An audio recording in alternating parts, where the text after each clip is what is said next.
Welcome on into another installment of Press Coverage. Tim McManus and Josh Paul Neal. A little winning streak with the Eagles and a big one on Sunday night that we'll get into and offer our predictions. Well, let's talk quarterback first. What do you say? Because while things are looking good, in order for them to sustain it, obviously this quarterback needs to start playing better ball. Yeah, and what my concern isn't necessarily his performance against the Giants. It's that you haven't seen much growth from week 1 to week 6. He had the 3 interceptions. It's not just bad throws, it's bad reads sometimes. And that's the problem is you don't see a ton of growth week to week. And I still think he has a higher ceiling than Mark Sanchez. You don't bench him yet. But at some point, he's got to start showing that production instead of just hoping for the potential to come up. As what's the end game with starting Sanchez? I mean, maybe you can go on a tear, but you also have to look big picture here. You have to look short term. I think the highest ceiling still is Bradford, and then long term, you have to determine whether he's going to be your quarterback moving forward. Not something that you can do while he's on the bench. And I think that he has better ball in him than he's playing right now. I think that he can take a step forward, and it looked like he was for the 2 weeks prior to this past game, and then 3 picks.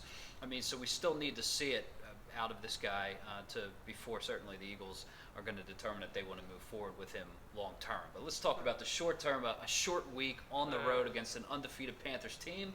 Who are you taking? I'm taking the Panthers, but I think it'll be a close game, maybe even a 3-point game, because the Panthers are 5-0, but simply I think they're overachieving. All the teams they've beaten are below 500. Cam Newton, his passer rating is in the bottom third of the league. Their yards per carry is around the middle of the pack, so they don't do anything great on offense. And on defense, they have that good pass defense, but they're average against the run. So I think it will be close, but they certainly have a shot at winning. I think a better shot than people are giving them credit for. One thing that we're learning is that this defense is up for the task, and I expect that to be the case in Carolina on Sunday night as well. They've just been playing fantastic football.